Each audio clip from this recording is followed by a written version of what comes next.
Let's make sure that we're on. Mm-hmm. Okay. That I am convinced, constitutionally and ethically otherwise, that women have a right to decide what risks that they will absorb, which ones they're willing to tolerate. Childbirth in the hospital has certain risks associated with it. Childbirth at home has certain risks associated with it. No matter which one of those choices you make, you have to be willing to accept certain kinds of unknowns. And so it seems logical in that context that a woman would be able to be fully informed, to be given all of the information relative to whatever that issue is. Let's use VBAC because it's certainly one of the big hot topics, but the VBAC issue. I personally would like to see VBACs in the hospital delivered by midwives, especially first-time mothers who haven't, first vaginal birth after cesarean, where particularly like first mothers whose first baby was delivered by cesarean, and we don't have any idea whether or not their baby's going to come out the bottom yet. So I'd like to see that be an easy avenue for people to choose, but you and I know that is not what's happening. That not only are they not granting midwives privileges, hospital privileges, so that they can attend VBACs in the hospital, but even physicians, obstetricians are not attending VBACs in the hospital, which means we're putting women in a category that if we have regulations or licensing laws that forbid a midwife to provide care, then we're putting the woman in the position of having between the devil and the deep blue sea. She can have a completely unattended home birth, assuming that everything goes well, or she can admit herself to the hospital and have the routine cesarean section, which is what they're going to do because that hospital or that doctor doesn't, quote, do VBACs. So licensing laws need to function for the regulation, and I mean that in that kind of holistic way, not tiny little regulations on one tiny little topic, but the process, the verb of regulating the practice of midwifery. They need to function in a way that has to do with having some assurance that if a midwife is going to be professionally credentialed, and whether or not she should or shouldn't, and whether that is or isn't should or should be legal is a different conversation, but we can have that one later. That if she's going to be professionally credentialed, we want to know that that she's competent, that she was educated, and she can validate or confirm that education by taking a licensing exam. She knows enough to pass her tests. To graduate from her training program and pass her licensing tests, that there's a standard of care involved, either an official one that is part of the law or one that has to do with the midwifery organization that she belongs to, that is constructed for the purpose of providing the best care that we know how, the care that's the most likely to be safe, and simultaneously is the least likely to cause harm. And so when we can't tell the difference, when we don't know if doing something is going to cause harm or not, then maybe we shouldn't do it. I think it's okay to not do something because we can't prove that it has any benefit. So did that pretty much cover what you were getting at? Is there some part of it? I know we talked before. Would you like to have me? Yeah, I'd like you shared earlier a story where a bad midwifery law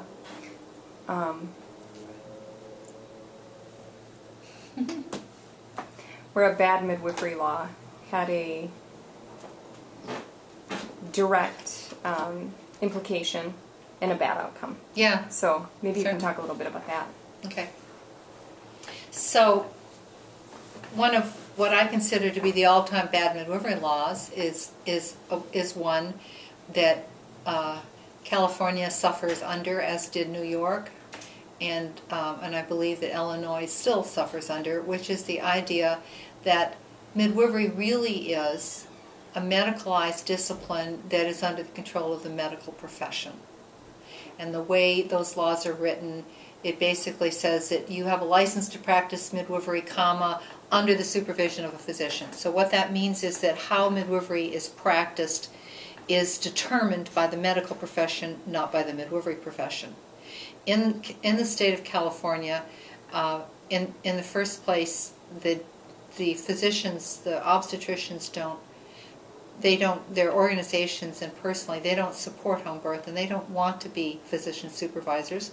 But even if they were, physician supervision makes the physician legally responsible for the outcome of the midwife. In fact, they actually describe it as it means that the physician has the final authority, responsibility, and liability for the midwife's practice and for the patient's outcome, which means that you're not really practicing midwifery, you're practicing some strange mishmash of obstetrics and midwifery together. So even if a doctor wanted to do that, and believe me, they don't, for a variety of reasons, some good, some not so good, the malpractice carriers in California don't allow them to do that. And again, I mean, you can imagine how insane it is to have the obstetrician who isn't involved in any way in the birth to be held legally responsible for what happens at a birth. So it's not totally irrational that they wouldn't.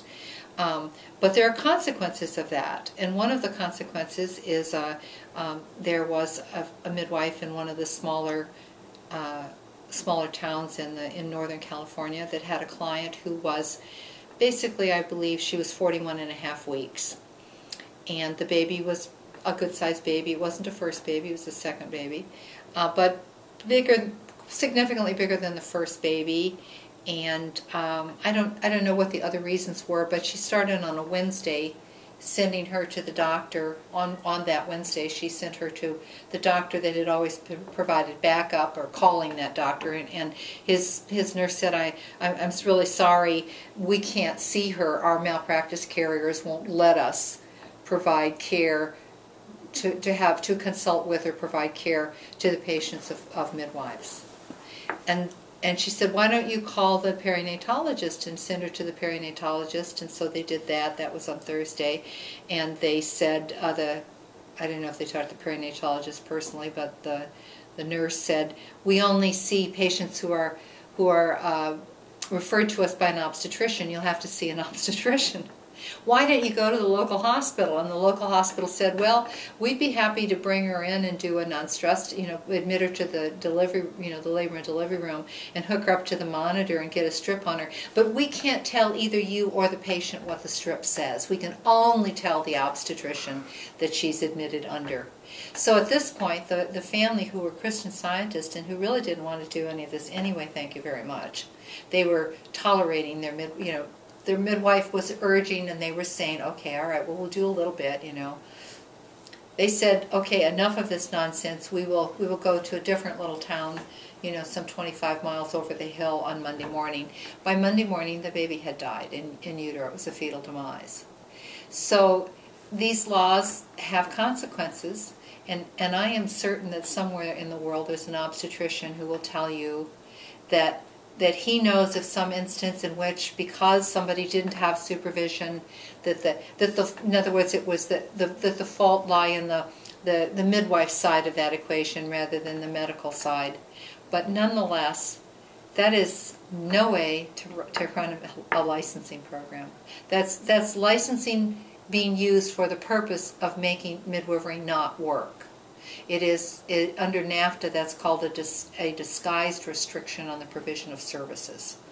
They're purposely making it, again, the education is one way to do it, but another way to do it is to define midwifery as not its own independent profession, that it's a subset of the practice of medicine under the control of the medical profession.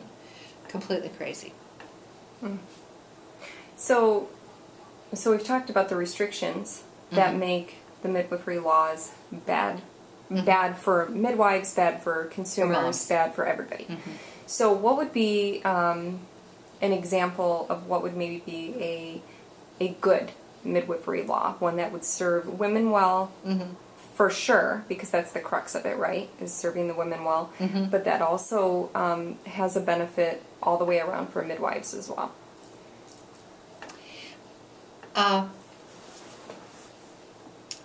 My favorite midwifery law, and certainly not the only good one in the world, or in the English-speaking world in the United States or Canada, is actually the one that the College of British Columbia has, or I'm sorry, not the College of British Columbia, the province of British Columbia has. And one of the things about that law that I think is really avant-garde, if you want to say that, or goes back to original tradition, you can go either way, is that midwives that are, and Canada calls its midwives, its professional midwives, registered midwives rather than licensed or nurse midwives. So if you're a registered midwife in the province of British Columbia, and you primarily, in the first place, you are eligible to have hospital privileges. So many midwives provide care in hospitals, which is a very good thing, I think. But if you are a hospital-based midwife, you are required to do 5 home births a year. If you are a home birth midwife, you are required to do 5 hospital births a year. So what that means is that everybody stays talking to each other, they stay connected, the hospital side, the home birth side, that each of those kind of philosophies of practice get to try out the other, see how the other half lives. If you're a hospital midwife and you're accustomed to patients that either need or want a lot of pain medication, or they need or want a lot of oxytocin drips in order to get their labor to go faster, that kind of thing.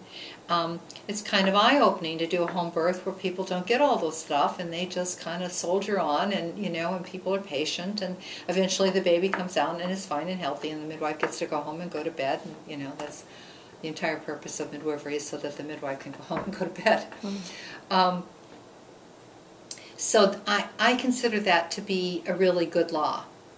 The downside of that law is, I believe, someone can correct me if I'm wrong, is that the midwife has to complete a 4-year Bachelor of Science program.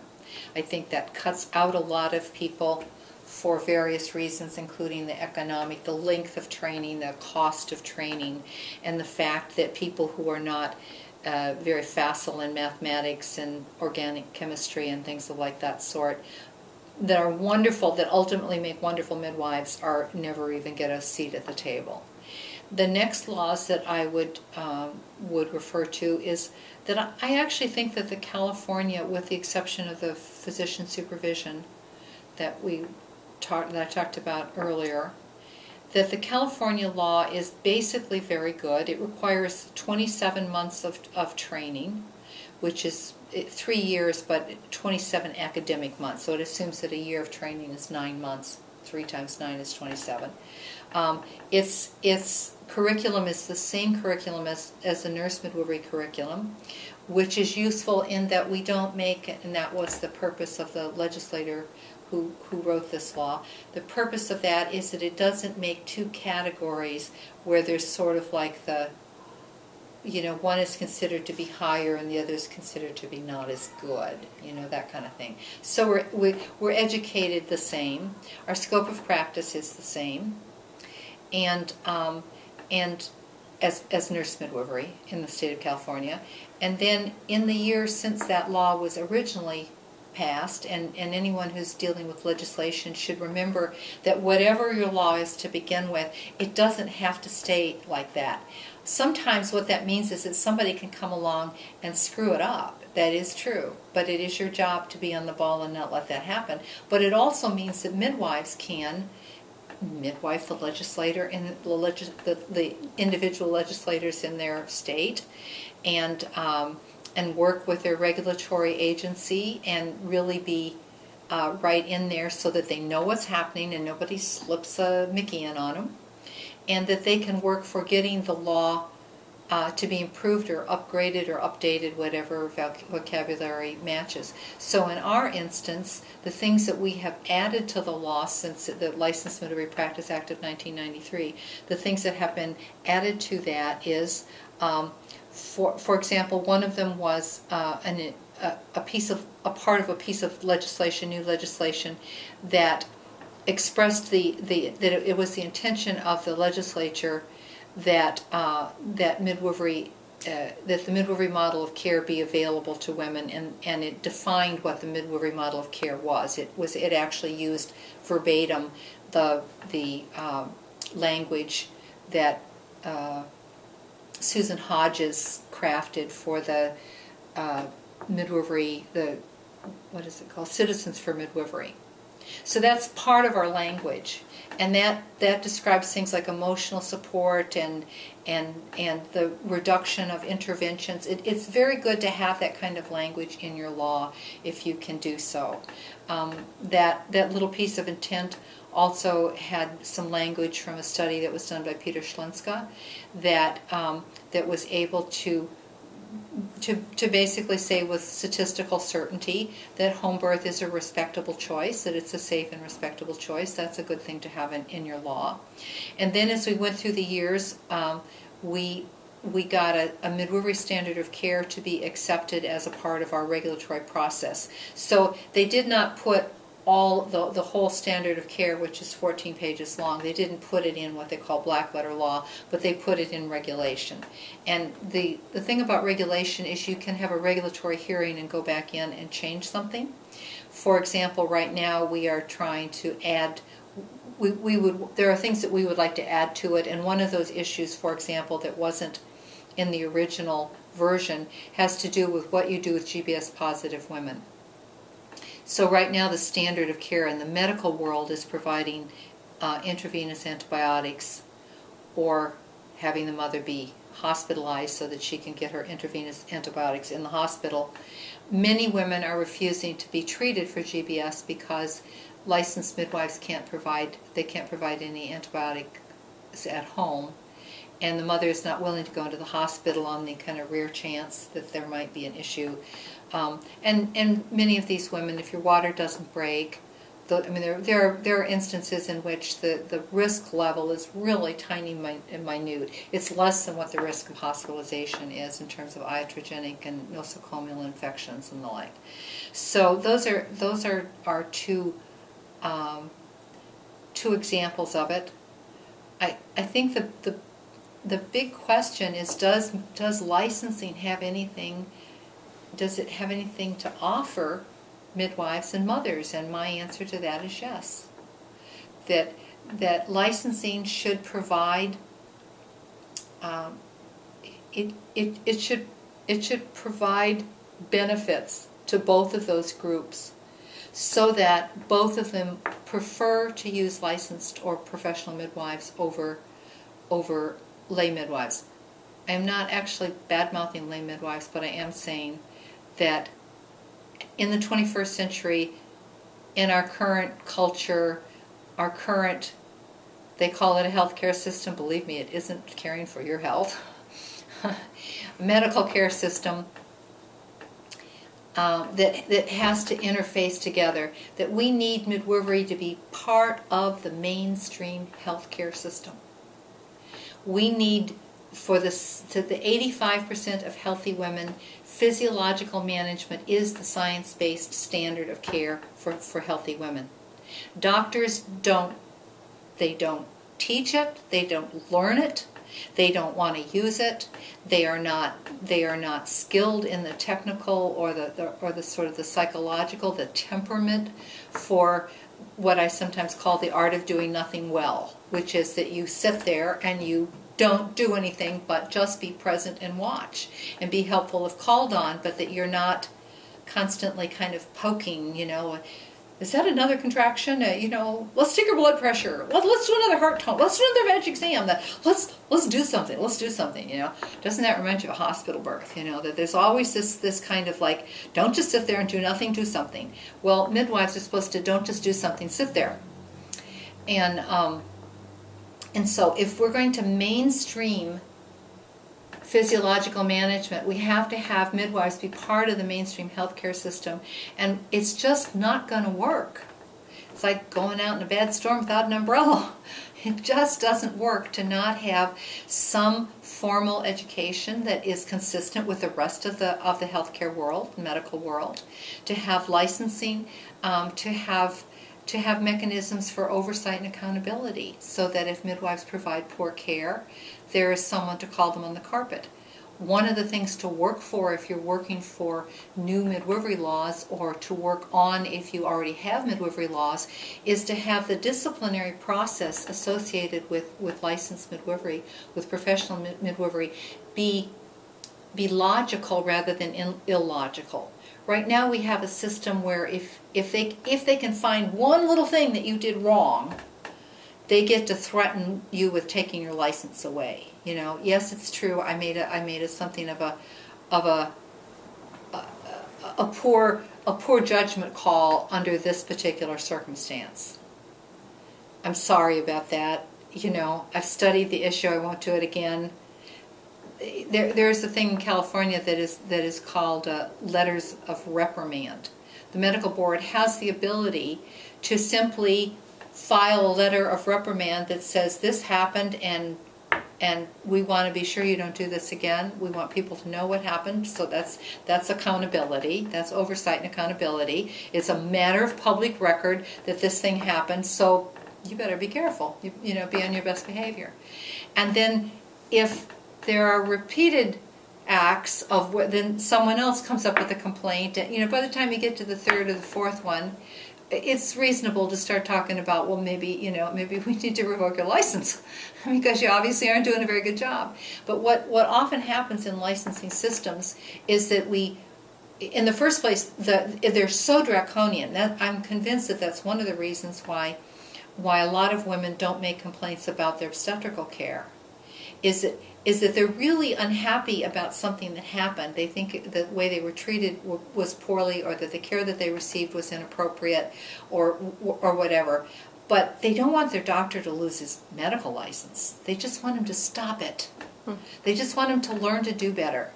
But because that's really, you know, if you report somebody to the medical board, then there's going to be an investigation, and in some instances that investigation leads to an overreaction in which someone is going to be threatened with the loss of their license or put on probation or those kinds of things. We want licensing to start just like with childbirth. You start with the least intervention that will do it.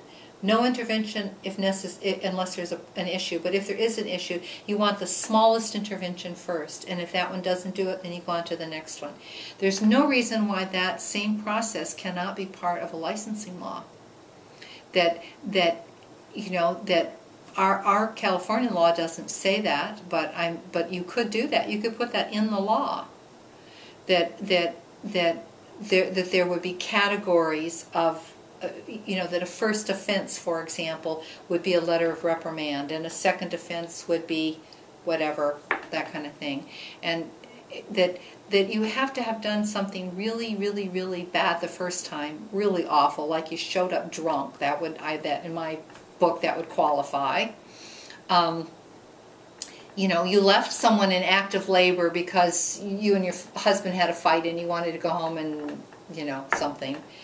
I mean, there are such egregious lack of judgment, failures of judgment that I suppose there are rare occasions, but it should almost never be where they start from.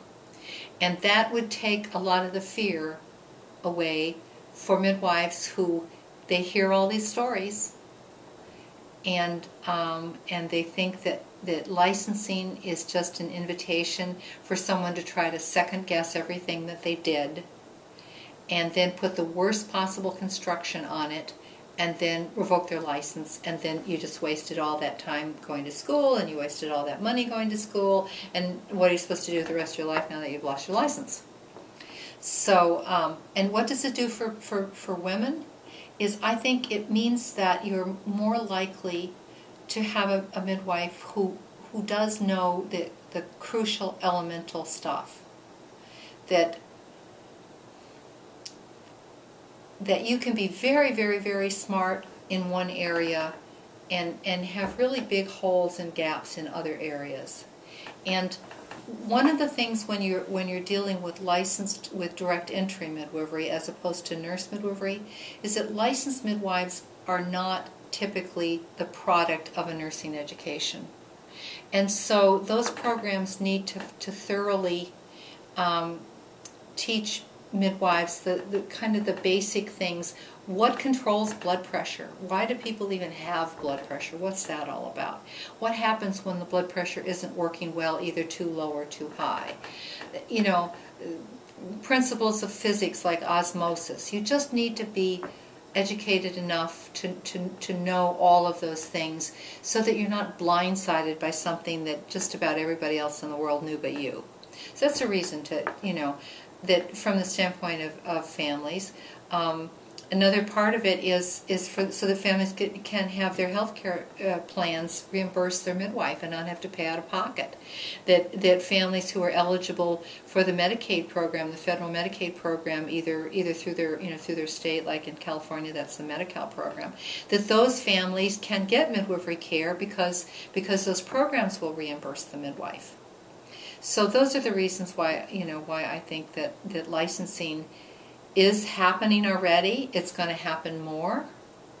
You can fight it. You can be pissed off about it. You can, but I would say use that energy in making sure that you have really good licensing, that your licensing works, that it's intelligent, that you're not having an educational process that in the first place doesn't really make midwives any better.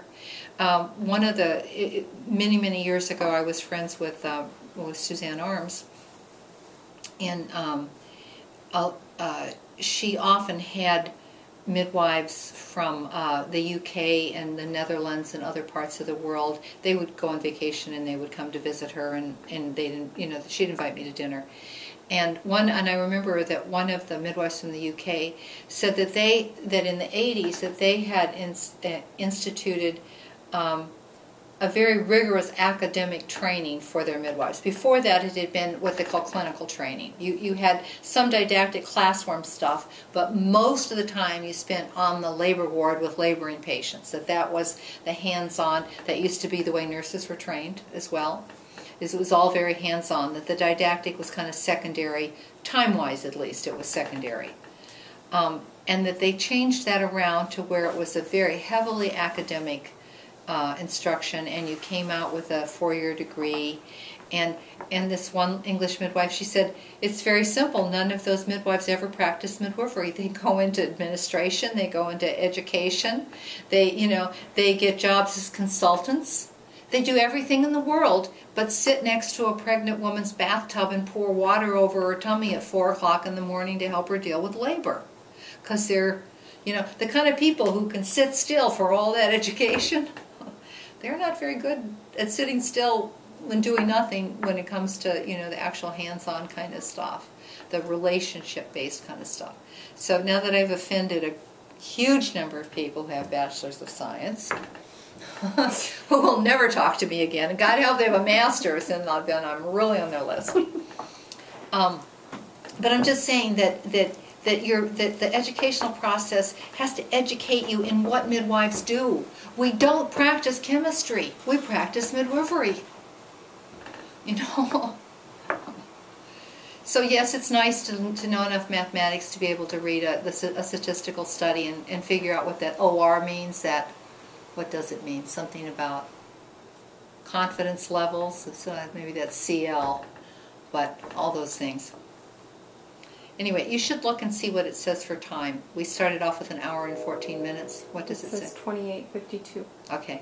Alrighty, well we got 28 and 52 minutes. 28 minutes and 52 seconds. Now we have less than that. Mm-hmm. Do you want to keep going? Sure. Okay. Actually, you know what? Turn it off and back on just because